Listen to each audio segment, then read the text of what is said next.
Crystal field theory. तो इससे किस तरीके से यूज करना है हमें और किस तरीके से स्ट्रक्चर्स को एक्सप्लेन करना है क्रिस्टल फील्ड थ्योरी यूज करके, इसके बारे में हम डिस्कशन करेंगे। पहले तो क्रिस्टल फील्ड थ्योरी हम समझेंगे कि होता क्या है, और फिर उसके बाद हम उसको कैसे यूज करते हैं कंपाउंड्स को एक्सप्लेन करने के लिए। Field theory assumes the ligands to be point charges and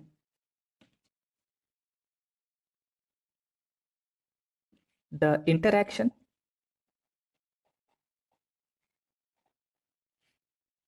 between them and the electrons of central metal to be electrostatic in nature. That is, crystal field theory ये assume कर रहा है कि लीगैंड जो होंगे उनको मैं पॉइंट चार्जेस की तरह ट्रीट करूंगा, और इस लीगैंड के बीच में और जो सेंट्रल एटम के इलेक्ट्रॉन्स हैं इनके बीच में जो इंटरैक्शन होगा वो इलेक्ट्रोस्टैटिक नेचर का होगा। इलेक्ट्रोस्टैटिक नेचर का मतलब सेम चार्जेस रिपेल करते हैं, अपोजिट चार्जेस अट्रैक्ट करते हैं एक दूसरे को। इस तरीके से मैं एज्यूम करूंगा। सो मान लीजिए ये मेरे पास एक डी ऑर्बिटल है, और इस डी ऑर्बिटल में जो ऑर्बिटल है इसमें इलेक्ट्रॉन डेंसिटी आप एज्यूम करके इसको बोले नेगेटिवली चार्ज्ड है, और एक लीगैंड है मान लीजिए मेरे पास Cl माइनस। तो ये जो Cl माइनस है इसको मैं एक पॉइंट चार्ज की तरह अगर ट्रीट करूं, तो जो मेरा मेटल है इसके अंदर के डी ऑर्बिटल और इस Cl माइनस के बीच में इंटरैक्शन जो होगा वो इलेक्ट्रोस्टैटिक होगा। ऑब्वियसली दोनों नेगेटिवली चार्ज हैं, तो ये दोनों एक दूसरे को रिपेल करेंगे या पोटेंशियल एनर्जी अगर हम देखें तो वो हो जाएगा के Q1 into Q2 upon are. तो Q1 Q2 सेम चार्ज है तो पोटेंशियल एनर्जी नेगेटिव में इंक्रीज होते हुए दिखाई देगी यहाँ पे। तो इंटरैक्शन जो होगा वो इलेक्ट्रोस्टैटिक नेचर का होगा, और लीगैंड को अपन को पॉइंट चार्ज की तरह ट्रीट करना है। तो the 5d orbitals in an isolated gaseous metal atom or ion have same energy। Same energy है तो इसको हम एक टर्म दे देते हैं कि they are degenerate. Same energy है तो उसको डीजेनरेट कहा जाएगा। Now this degeneracy is maintained by spherical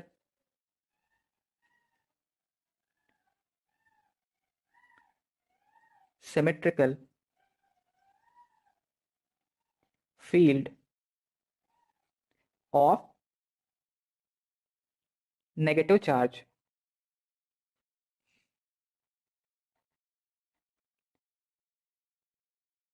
surrounding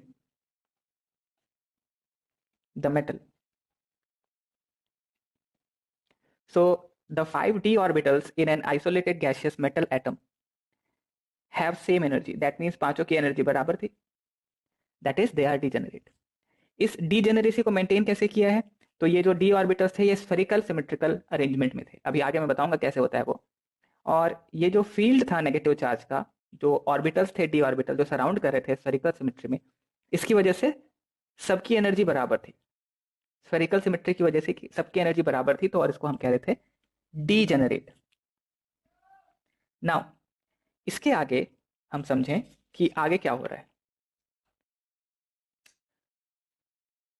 next point, this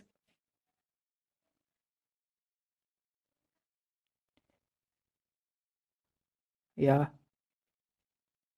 when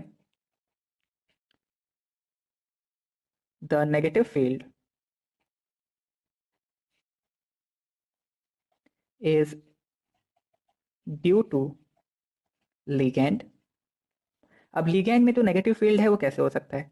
it is either anion or negative end of dipolar molecule like NH3 or H2O. In a complex,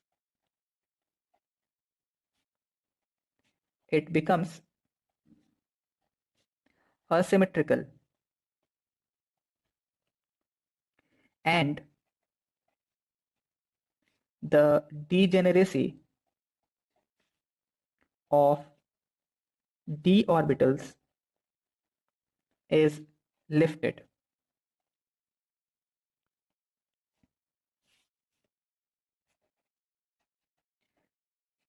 It will result in splitting of d orbital energies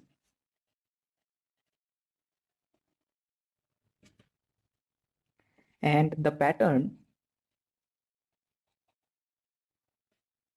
of splitting depends upon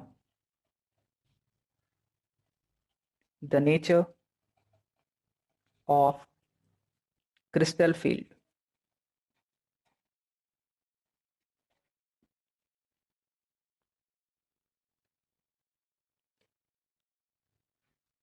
So, यहाँ पे जो हमारा ligand है वो दो तरीके का हो सकता है।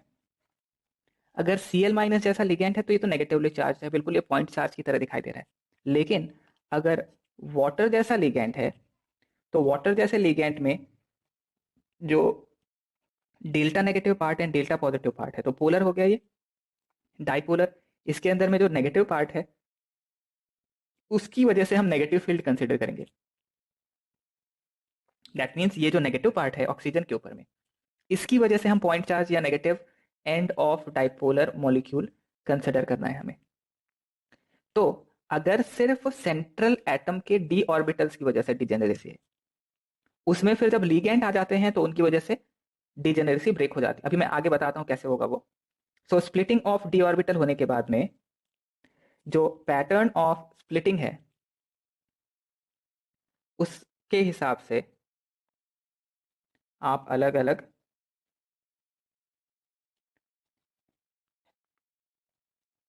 स्ट्रक्चर को एक्सप्लेन कर सकते हो। कैसे होगा अभी बताता हूं मैं। सो लेट्स से पहले तो समझो क्या क्या हो रहा है, हम क्या क्या एज्यूम कर रहे हैं। हम कह रहे हैं कि पहली चीज तो ये कि आपको लिगेंड्स को पॉइंट चार्ज की तरह ट्रीट करना है। अब चाहे लिगेंड नेगेटिवली चार्ज हो या लिगेंड हमारा न्यूट्रल लिगेंड हो, तो न्यूट्रल लिगेंड है जैसे वाटर जैसा या NH3 जैसा, तो इसके अंदर में जो नेगेटिव वाला हिस्सा है वो काम करेगा पॉइंट चार्ज के जैसा। इस तरीके से अपने को मान के चलना है। और जो इंटरैक्शन है वो इलेक्ट्रोस्टैटिक है। इलेक्ट्रोस्टैटिक मतलब same charges will repel, opposite charges will attract and potential energy will be based on the charge using the formula K Q1 Q2/R। पहले पांचों डी ऑर्बिटल जो थे उनकी सेम एनर्जी थी, यानी कि उनको डीजेनरेट भी कहते हैं। तो ये जो बराबर बराबर एनर्जी थी डीजेनरेसी, वो स्फेरिकल सिमेट्री की वजह से थी। नेगेटिव चार्ज जो कि मेटल को सराउंड करता है डी ऑर्बिटल में, जो नेगेटिव चार्ज डी ऑर्बिटल में सराउंड करता है वो स्फेरिकल सिमेट्री बना रहा था, जिसकी वजह से पांचों डी ऑर्बिटल की एनर्जी बराबर थी। लेकिन जब एक नेगेटिव फील्ड लिगेंड जो कि एनायन हो सकता है और it can be negative end of the dipole of a neutral ligand in a complex, तो फिर एसिमेट्रिकल हो जाता है। ये जो सिमेट्रिकल फील्ड था चारों तरफ वो एसिमेट्रिकल हो जाता है जैसे लिगेंड अप्रोच करते हैं, और डीजेनरेसी जो थी बराबर एनर्जी पांचों डी ऑर्बिटल की वो ब्रेक हो जाती है। अब ये जो स्प्लिटिंग है डी ऑर्बिटल की एनर्जी की, डीजेनरेसी का जो ब्रेक हुआ, ये पैटर्न जो है डिपेंड करता है क्रिस्टल फील्ड के ऊपर में। क्रिस्टल फील्ड के ऊपर में मतलब कौन सा तरीके का स्प्लिटिंग होगा वो डिपेंड करता है इस लिगेंड्स के ऊपर में। तो सबसे पहले हम देखेंगे पहला,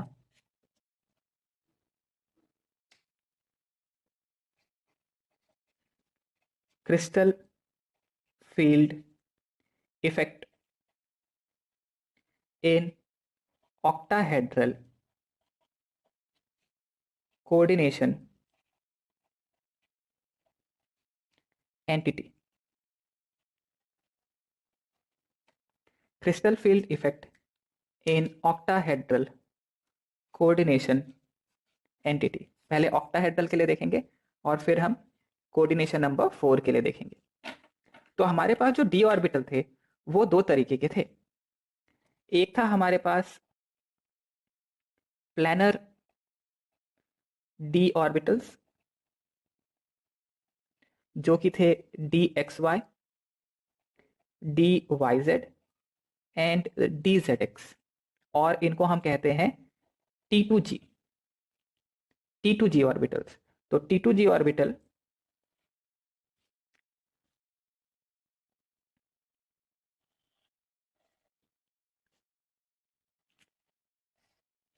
हमारे पास है, एक ड्रॉ कर देते हैं इनको।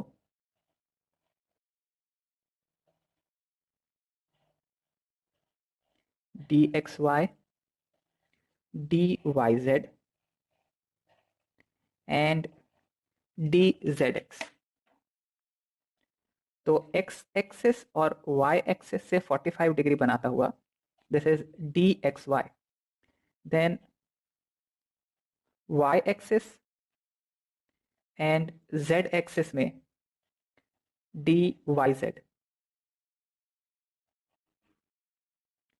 Then z axis and x axis के बीच में हो जाएगा d z x. So we have three planar d orbitals dxy, dyz and dzx, और दो d ऑर्बिटल हैं हमारे पास में एक्सियल d ऑर्बिटल्स जो कि है dx square minus y square and dz square, dx square minus y square and dz square. और इसको एक और नाम से जानते हैं हम, इसको कहते हैं EG, EG ऑर्बिटल्स। ड्रॉ कर लेते हैं इनको।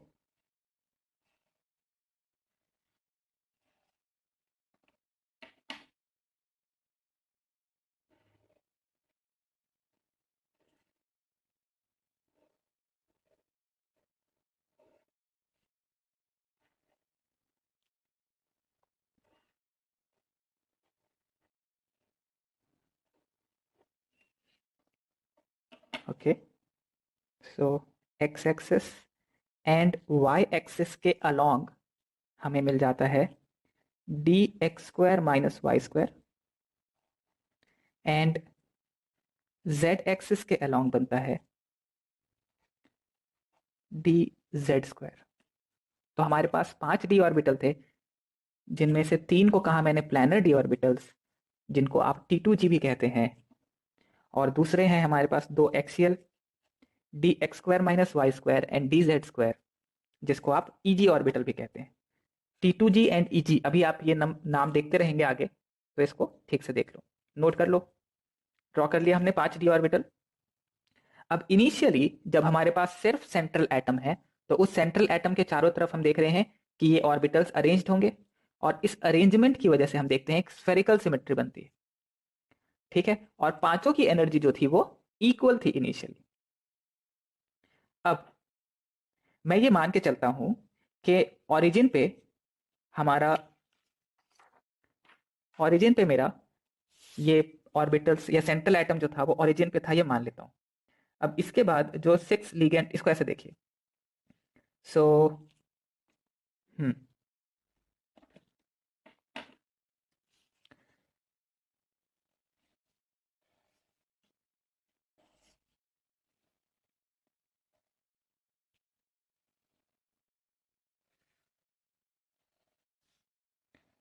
ओके, लेट्स से इस क्यूब में, इस क्यूब के सेंटर पे, बिल्कुल बिल्कुल सेंटर पे, यहां पे हमारा मेटल है, मेटल एम। ओके। और इस मेटल एम के आगे की तरफ, आगे की तरफ का मतलब है मेरा इस एक्सिस के अलाउंग, मैं कह देता हूं एक्स एक्सिस है।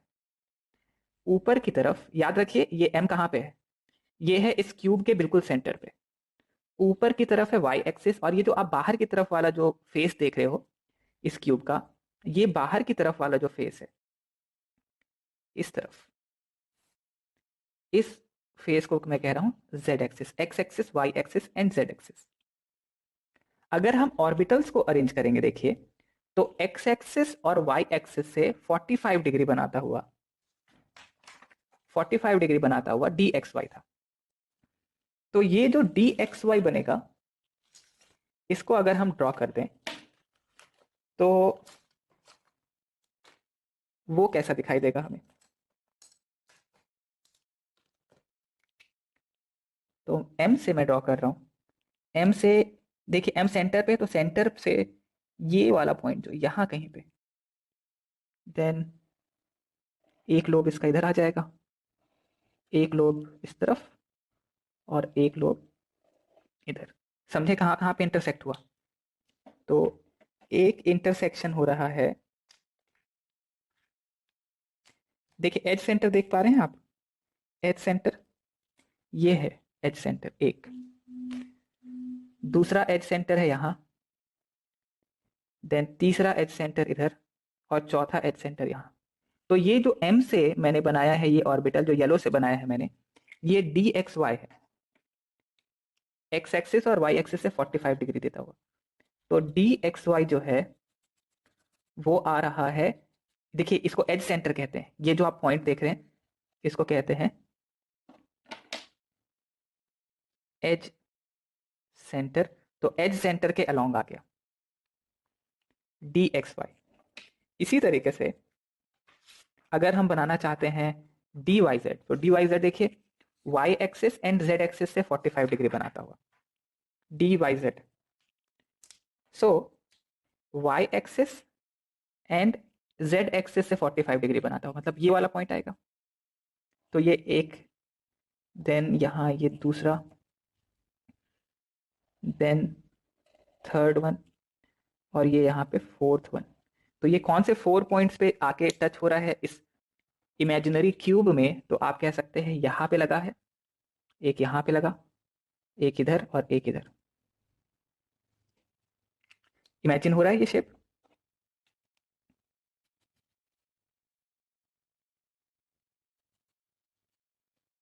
देन इसके बाद मैं देखना चाहता हूं D z x, D z x.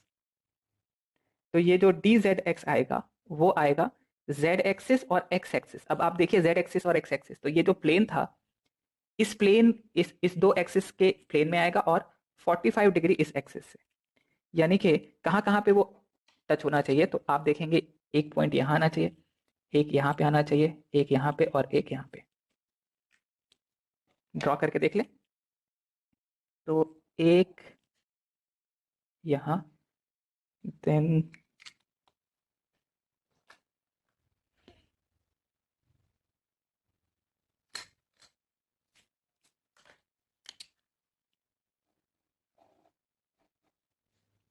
दूसरा आएगा इधर, then third one, and this is the fourth one.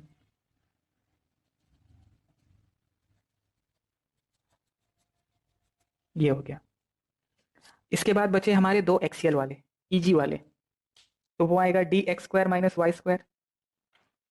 देखें d x square minus y square किधर आना चाहिए, एक्स एक्सिस और वाई एक्सिस के along.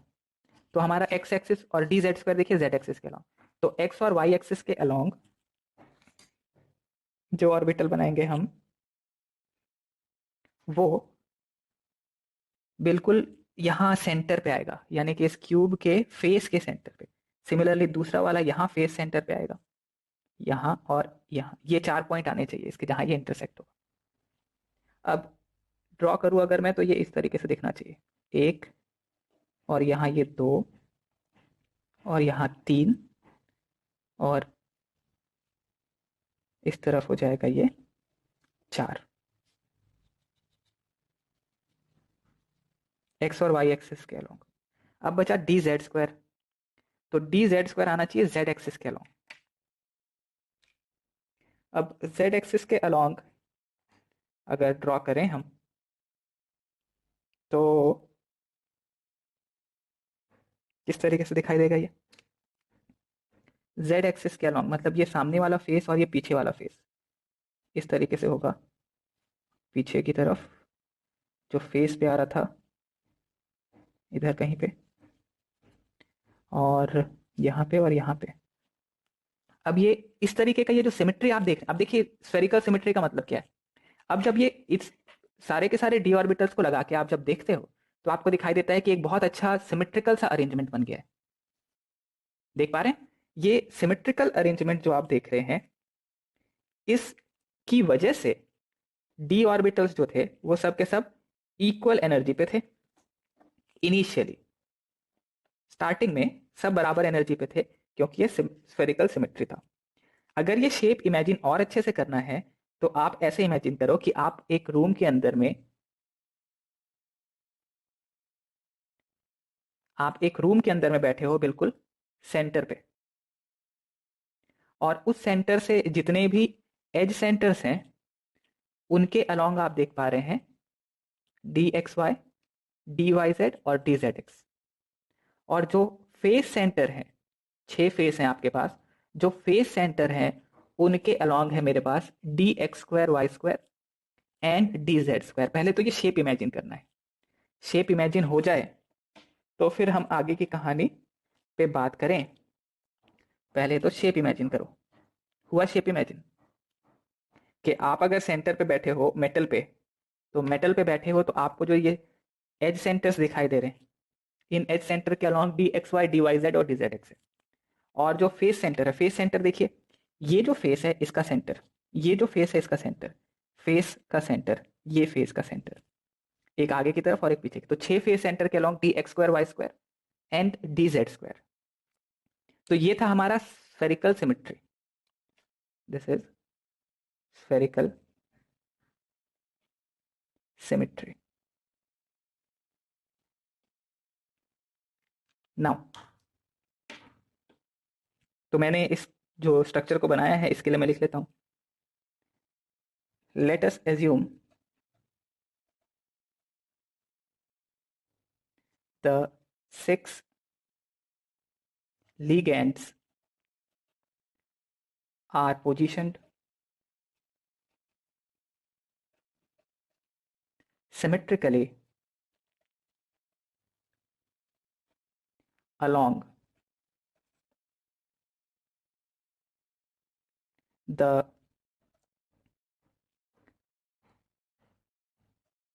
face center of the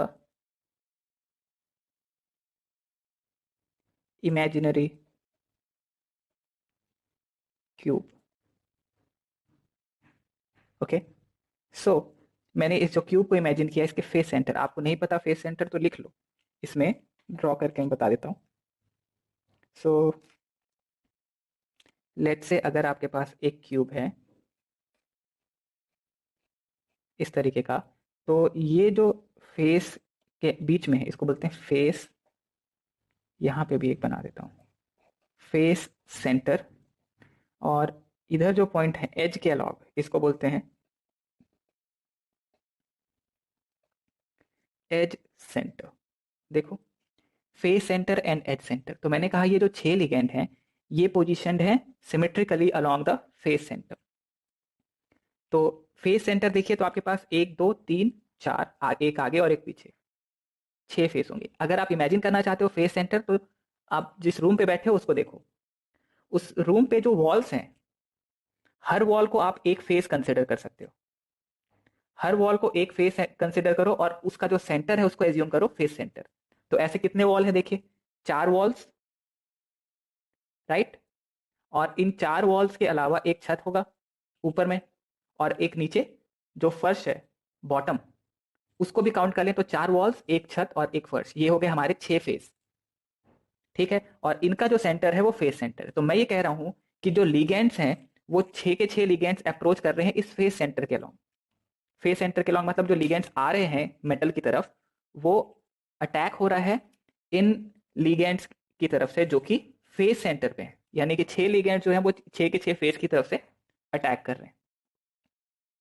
अब जैसे ही ये अटैक होगा, आप देखेंगे कि एनर्जी बढ़ना शुरू हो जाती है। एनर्जी क्यों बढ़ना शुरू हो जाती है?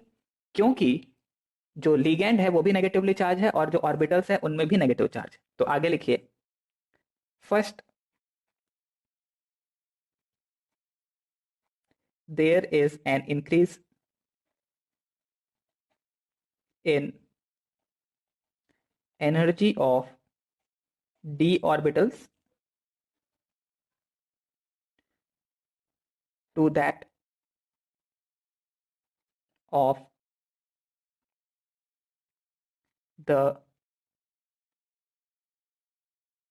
free ion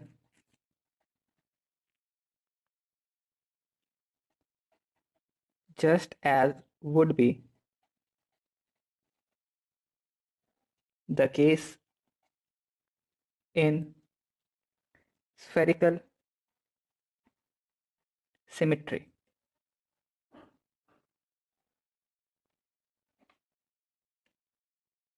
नोट करिए, एक डायग्राम देखिए, मैं यहां बनाता हूं फ्री मेटल आयन। तो मेरे पास जो 5 ऑर्बिटल्स थे, इन पांचों की एनर्जी यहां पे बराबर है। जब लिगेंड अप्रोच करने लगा, तो लिगेंड अप्रोच करने लगा तो क्या हुआ? पोटेंशियल एनर्जी इंक्रीज होने लगा, बिकॉज सेम चार्जेस थे। तो सेम चार्जेस थे तो नेगेटिव नेगेटिव हो जाएगा पॉजिटिव, तो पोटेंशियल एनर्जी बढ़ने लगा। इनिशियली जब इंक्रीज हुआ एनर्जी का, तो जो 5 के 5 ऑर्बिटल्स थे, इन पांचों की एनर्जी बराबर बढ़ी जब 6 लिगेंड अप्रोच कर रहे थे। फिर इसके बाद क्या हुआ? जब ये लिगेंड और करीब आने लगा, तो जब ये लिगेंड और करीब आने लगा तो फिर स्प्लिटिंग हो गई। फिर से जब स्प्लिटिंग हुई, तो इस नई स्प्लिटिंग में ये देखने को मिला कि जो हायर एनर्जी पे गए वो 2 ऑर्बिटल, और जो कम एनर्जी पे आए वो 3 ऑर्बिटल थे। हायर एनर्जी पे गए वो 2 ऑर्बिटल, और जो लोअर एनर्जी पे आए वो 3 ऑर्बिटल। जो स्प्लिटिंग थी हायर एंड लोअर के बीच में, इस स्प्लिटिंग एनर्जी को कहा हमने डेल्टा ओ। जो हायर एनर्जी पे थे वो कौन कौन से थे? तो वो था d x square minus y square and d z square. जो लोअर एनर्जी पे थे वो था d x y, d y z and d z x.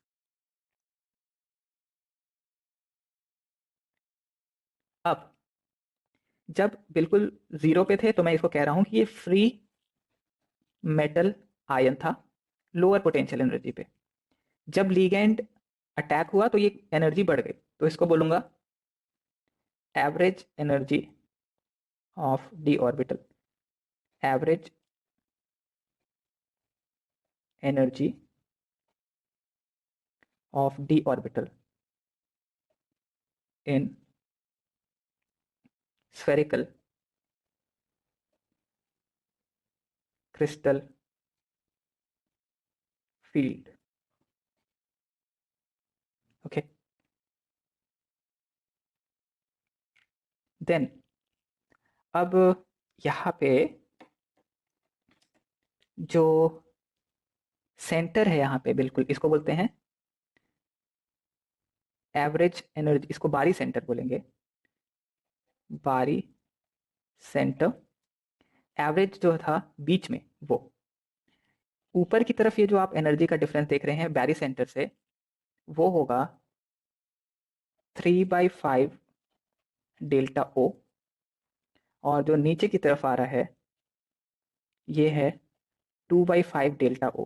3/5 delta ओ को आप 0.6 डेल्टा ओ भी कह सकते हो, 2/5 या -2/5 डेल्टा ओ और -0.4 डेल्टा ओ भी कह सकते हैं। ये जो 0.4 डेल्टा ओ है, this is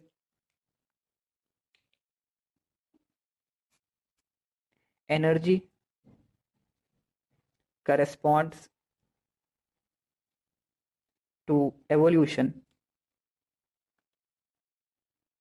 of energy, and ये जो 0.6 डेल्टा ओ है ये हो जाएगा एनर्जी corresponds to absorption।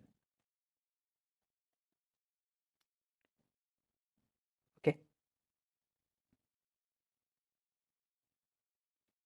और आप इसे भी बना सकते हैं, ये जो आप y एक्सिस यहाँ देख रहे हैं ये एनर्जी के लिए बनाया है, एनर्जी ऊपर की तरफ जाने का मतलब एनर्जी का बढ़ना, इस तरीके से।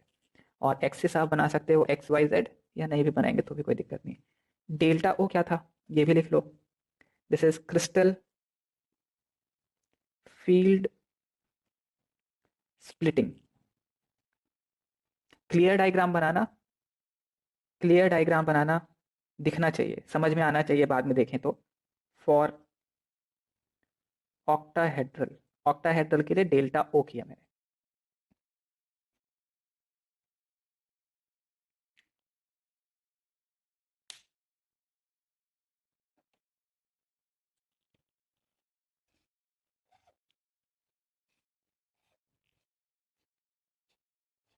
तो ऐसे समझिए हुआ क्या कि जब लीगेंड्स जो थे उनका अप्रोच जो है उसका डायरेक्शन जो था वो 6 लीगेंड्स अप्रोच कर रहे हैं, समझो। 6 लीगेंड्स का जो अप्रोच होगा वो 6 लीगेंड कहाँ कहाँ से अप्रोच कर सकते हैं सिमेट्रिकली, अगर उनको अटैक करना है तो 90 डिग्री से अटैक करना है उनको। तो 90 डिग्री से अटैक करना है तो एक फेस यहां से अटैक किया, एक यहां से अटैक किया, एक इधर से इस फेस से, एक इस फेस से, एक आगे की तरफ से ये वाला फेस यहाँ पे, और एक ये पीछे वाला फेस इधर। तो ये जो लीगेंड्स का अप्रोच है वो मैं मान के चल रहा हूं 90 डिग्री का एंगल होना चाहिए। 90 डिग्री एक ही तरीके से बन सकता है, वो तरीका है कि अगर हम इस क्यूब के फेस सेंटर्स को देखें तो हमारे पास जो लीगेंड्स अरेंज थे उन लीगेंड्स में जो फेस सेंटर के अलोंग थे उसके जस्ट सामने अगर लीगेंड आ गया यहां से, तो लीगेंड भी नेगेटिवली चार्ज है और ये ऑर्बिटल भी नेगेटिवली चार्ज है। सेम चार्ज का है तो एनर्जी ऑब्वियसली बढ़ेगी। सिमिलरली एक का अटैक इधर से हो रहा है, एक का अटैक इधर से, इस तरीके से 6 लीगेंड्स का अप्रोच हो रहा है। तो जो भी फेस सेंटर के अलोंग था उसकी एनर्जी बढ़ेगी। कौन थे वो फेस सेंटर के along? D x square d x square y square और डी जेड स्क्वायर। और ऐसे देखो वो वाले लिगेंड्स जो एज सेंटर के अलोंग थे, अब देखो लिगेंड का अप्रोच हो रहा है यहाँ से बिल्कुल सेंटर से, तो जो एज सेंटर के अलोंग था वो थोड़ा दूर है, तो इस वजह से इसका डिस्टेंस जो है ना वो थोड़ा सा ज्यादा होगा, और इस वजह से इसकी पोटेंशियल एनर्जी बढ़ी। तो देखो एवरेज एनर्जी जो बढ़ी थी उसके ही हिसाब से है, but compare to d x square y square and z square d z square उसकी एनर्जी थोड़ी कम है। तो जो एवरेज एनर्जी थी डी ऑर्बिटल की लिगेंड के अप्रोच होने पे वो दो पार्ट में स्प्लिट हो गई, डिपेंडिंग कि लिगेंड किधर से अप्रोच कर रहे हैं। D x square y square की ज्यादा एनर्जी हो गई, और इसको हमने एक और नाम दिया था, d x square y square को हमने एक और नाम दिया था, इसको हम कह रहे थे ईजी ऑर्बिटल्स। और जो d x y d y z और डी जेड एक्स तीन ऑर्बिटल थे उसके लिए आता था टी टू जी। अब इस स्प्लिटिंग में समझने वाली बात यह है कि पहले तो ड्रॉ करो इसको, ड्रॉ कर लिया तो मैं आगे बताऊं। नोट कर लिया, बना लिया हमने। तो इनिशियली मेटल आयन की एनर्जी कम थी, जब लिगेंड्स अप्रोच किए तो पोटेंशियल एनर्जी बढ़ी, बिकॉज इलेक्ट्रोस्टैटिक फोर्स हमको कंसिडर करना है। अब जब और ज्यादा करीब आए तो ज्यादा करीब थे लिगेंड के उनकी एनर्जी बढ़ गई, जो थोड़े दूर थे उनकी एनर्जी कम हो गई, तो दो पार्ट में स्प्लिटिंग हुई, e g and t two g. T two g की एनर्जी कम, टी टू जी में 3 ऑर्बिटल, ईजी में 2 ऑर्बिटल, ईजी की एनर्जी ज्यादा हो जाएगी। कर लिया नोट? आगे बढ़े हम।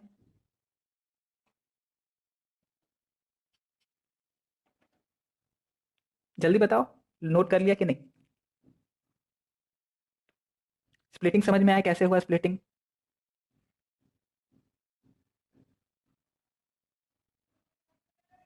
क्यों T2G की एनर्जी कम हुई, क्यों Eg की एनर्जी ज्यादा हुई, समझ में आया?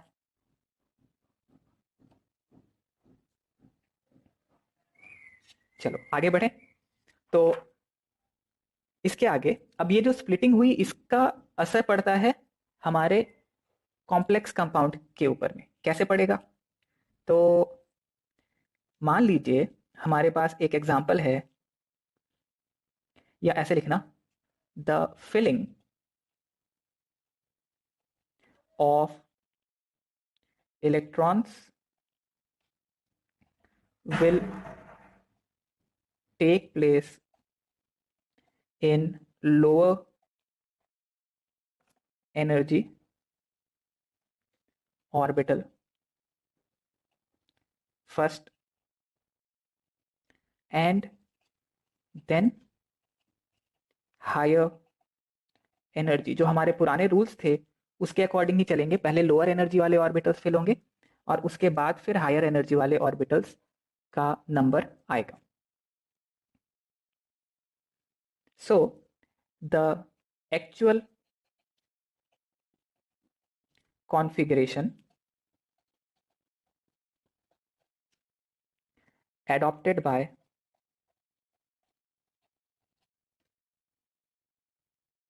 metal ion is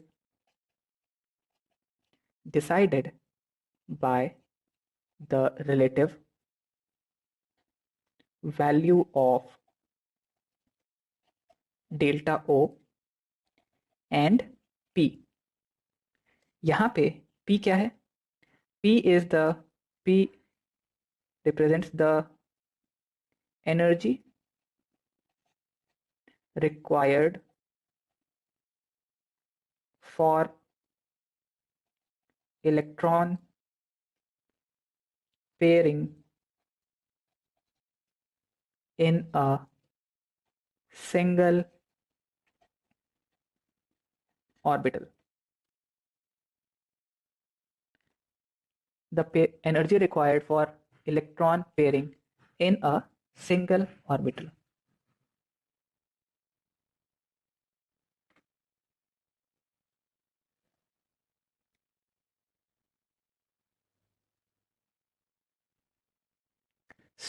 क्योंकि यहाँ पे स्प्लिटिंग हो गई डी ऑर्बिटल की, तो हम कह सकते हैं कि the electrons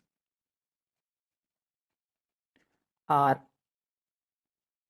first filled in T2G orbital and after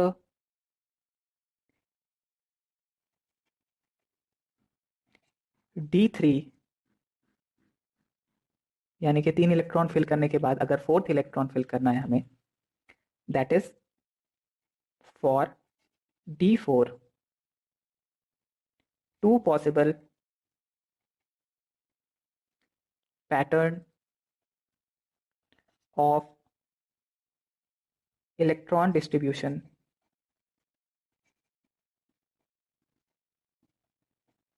arise।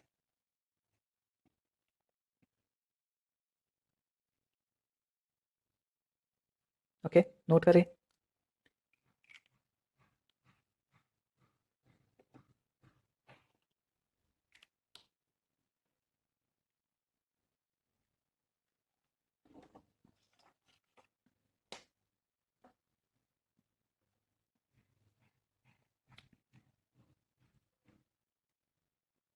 पहला केस है,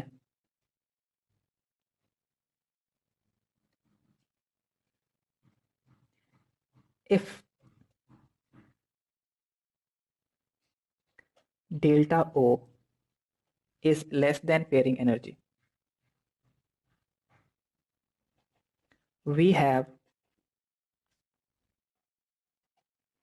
the so-called weak field high spin situation and the fourth electron enters one of the Eg orbitals, giving the configuration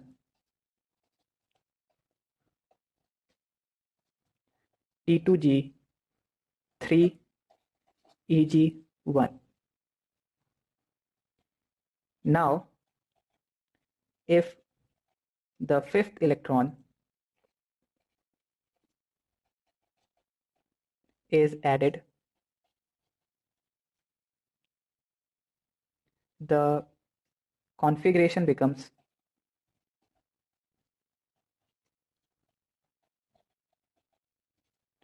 T2G3 Eg2. दूसरा case है, if delta O is greater than pairing energy. We have the strong field low spin situation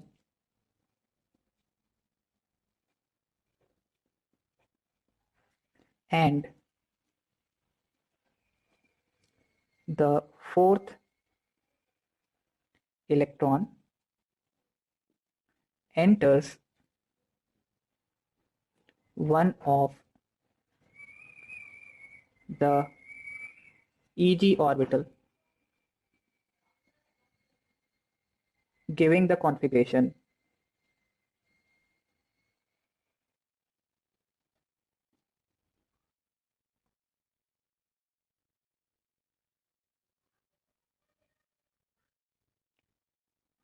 giving the configuration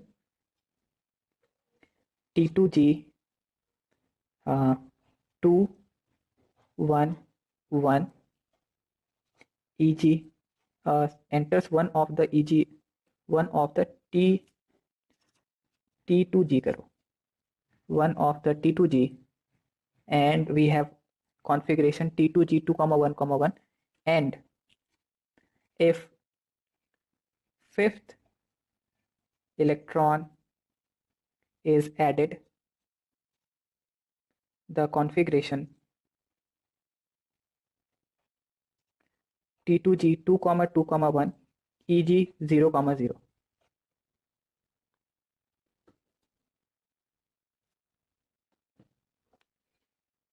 note करिए।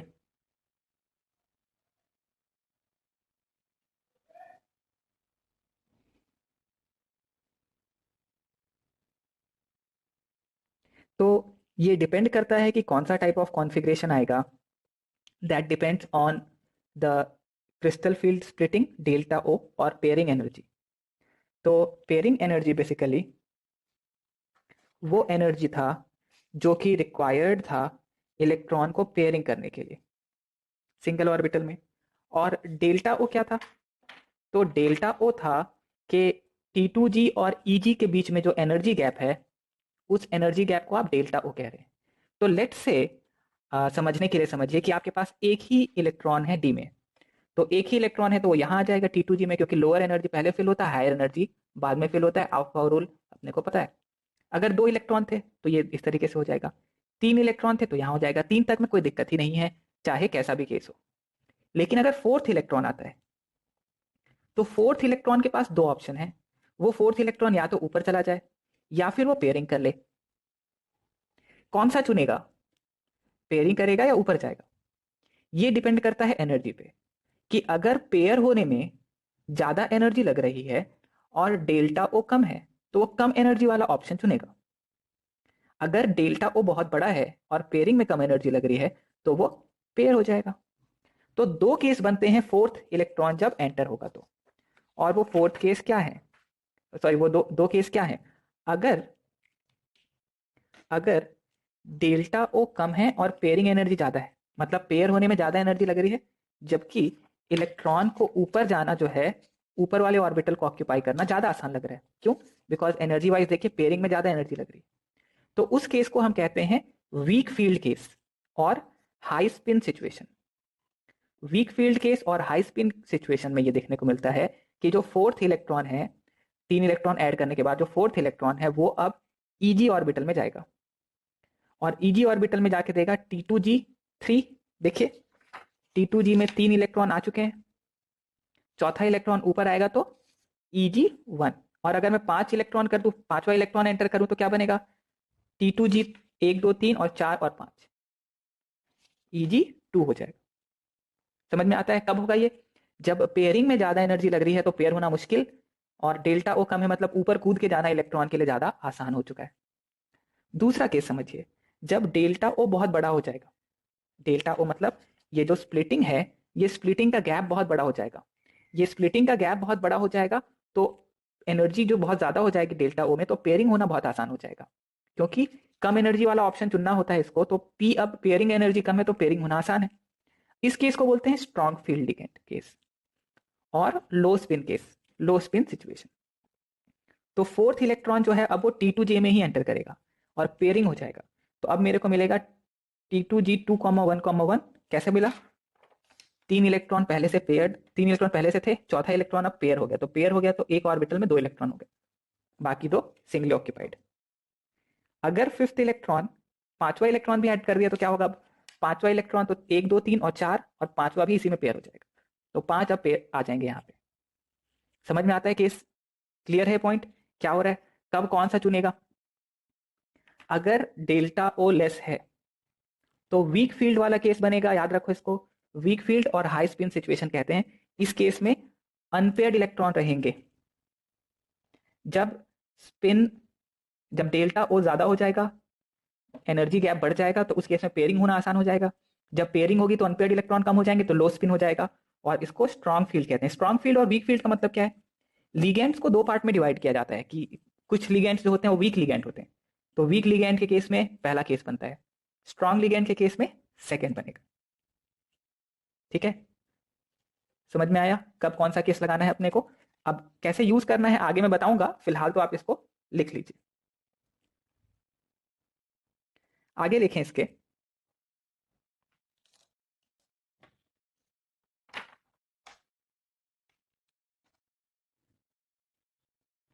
This extra, अच्छा एक point यहां पे पहले note करो। Calculations show that coordination entity with 4 to 7 d electrons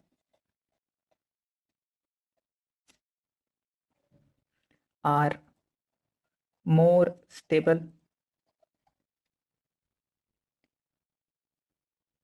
for strong field as compared to weak field। अब ये देखने को मिलता है कि अगर 4 to 7 इलेक्ट्रॉन वाला केस है डी ऑर्बिटल में, तो उस केस पे स्ट्रॉन्ग फील्ड वाला कंपेरेटिवली ज्यादा स्टेबल होता है वीक फील्ड से।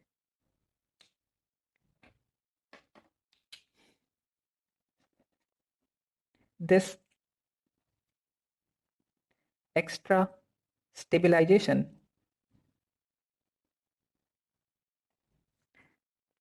Due to ligand field in comparison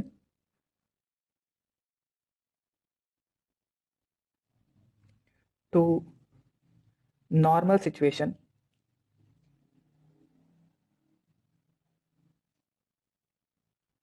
that is, if there would have been no splitting। or if there would have been spherically symmetrical ligand field is called CFSE, that is crystal field splitting, crystal field stabilization energy, crystal field stabilization energy। CFSE calculate करने का जो formula है वो है CFSE equal to -0.4 into n T2G plus 0.6 n dash EG into delta O plus n star P। यहाँ पे n जो है n is n and n dash are number of electron in T2G and EG respectively, and n star is number of extra electron pair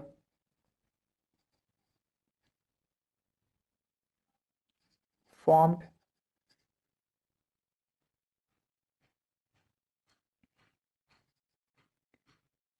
as compared to normal degenerate configuration। Normal degenerate configuration के comparison में कितने extra pair बने उसको हम n star कह रहे हैं। n is the number of electron in T2G, n dash is number of electron in EG, delta O is crystal field splitting, p क्या है यहाँ पे, p क्या था यहाँ पे, p is the pairing energy, delta O क्या है, डेल्टा O है crystal field splitting for octahedral complex. तो ये हुआ CFSE कैलकुलेट करने का फॉर्मूला। अब इसको यूज कैसे करना है और किस तरीके से हमें जनरल कॉन्फ़िगरेशंस लिखना है, तो उसके लिए हम जल्दी जल्दी से एग्जांपल शुरू करते हैं। नोट कर लिया हमने।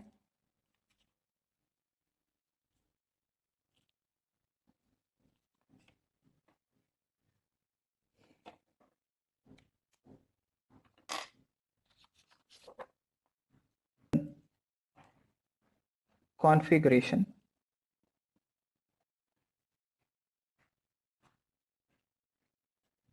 एग्जाम्पल,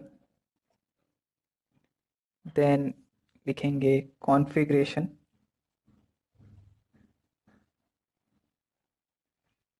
इन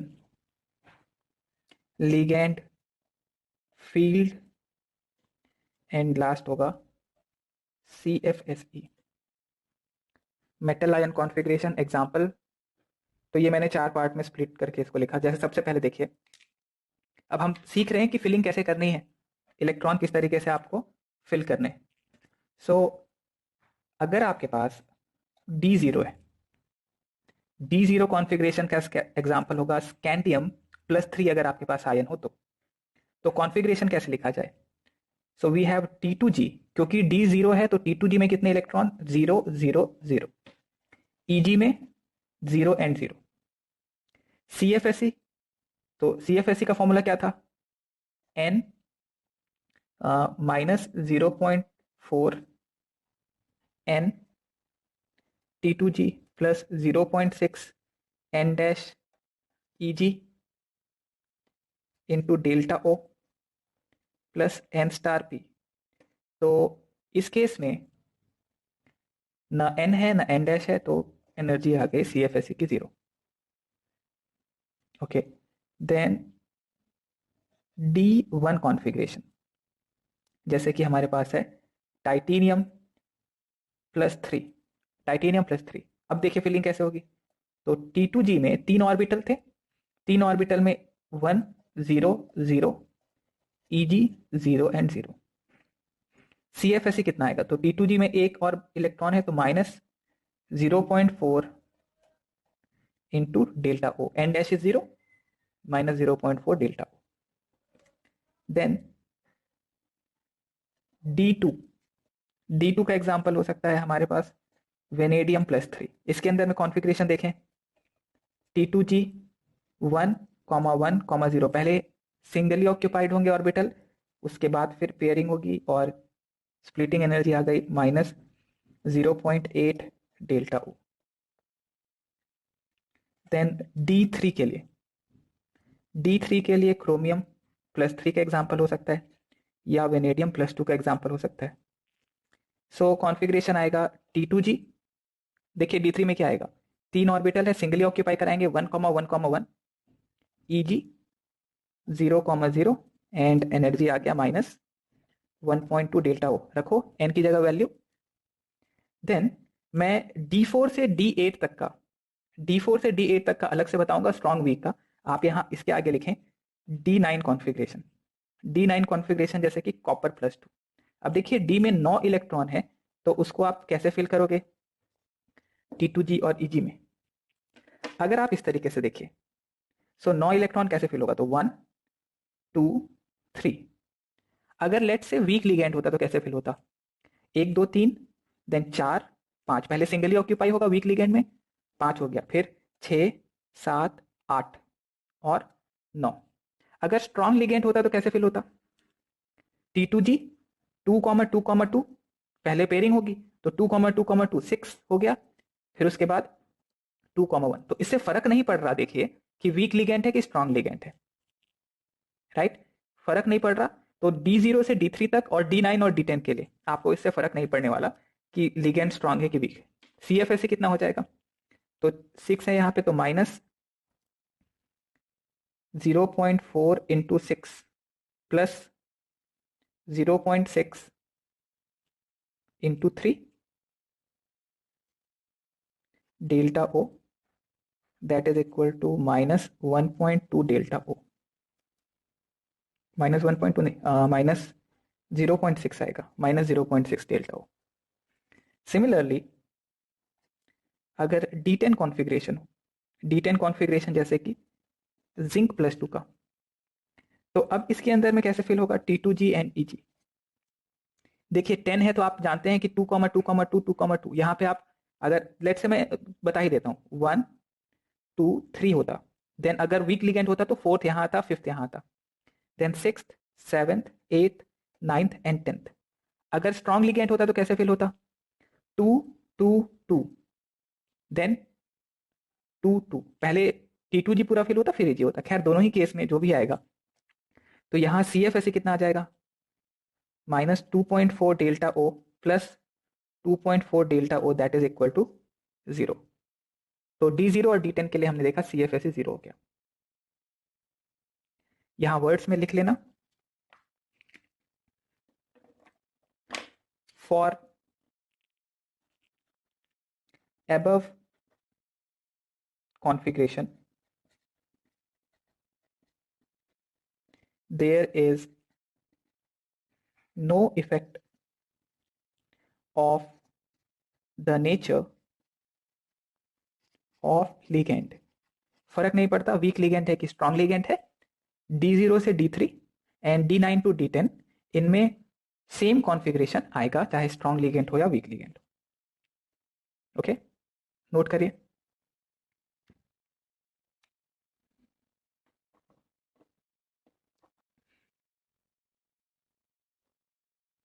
देन आगे लिखें D7 D7। D4 to D7 में किस तरीके से अपने को लिखना है? Okay. Okay. So metal ion configuration.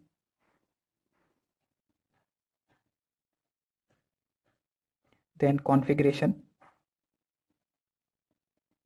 And then CFSE.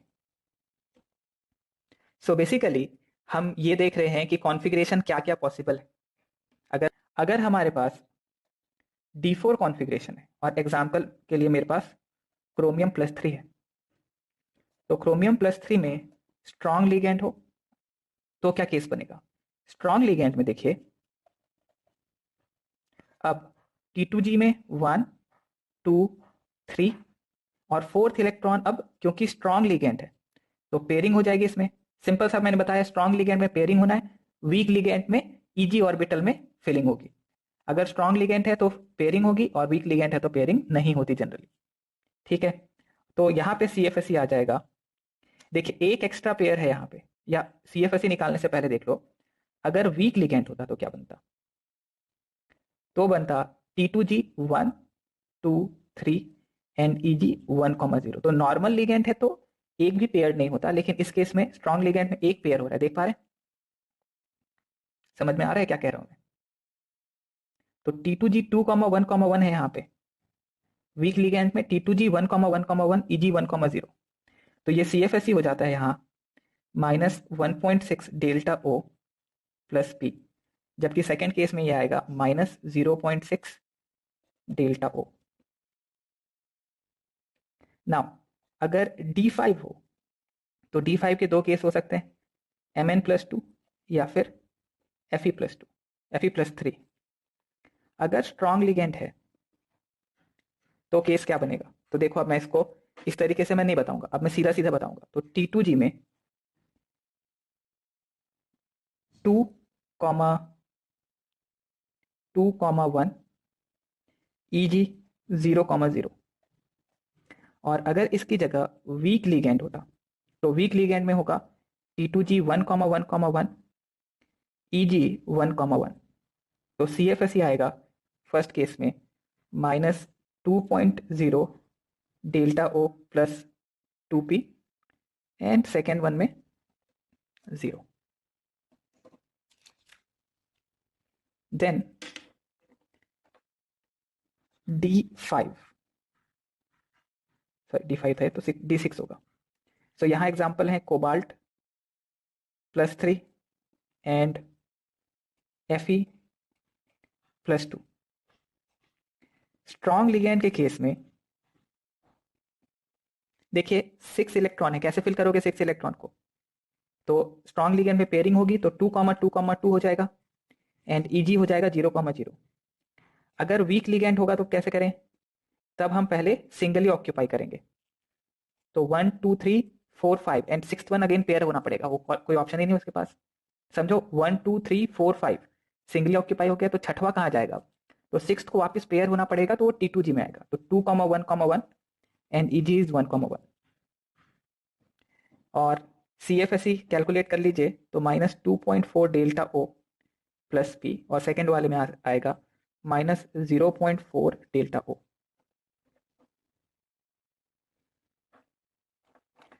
Then बचा D7, एग्जाम्पल के लिए कोबाल्ट +2। इसमें भी दो केस देखने पड़ेंगे हमें, स्ट्रॉन्ग लिगेंड में कैसे फिल करना है और वीक लिगेंड में कैसे फिल करना है। तो स्ट्रॉन्ग लिगेंड में फिलिंग होगी T2G 2,2,2 EG 1,0 एंड CFSE है -1.8 delta O plus P। Week ligand में T2G 2,2,1 EG 1,1 एंड जो CFSE है वो है -0.8 डेल्टा O।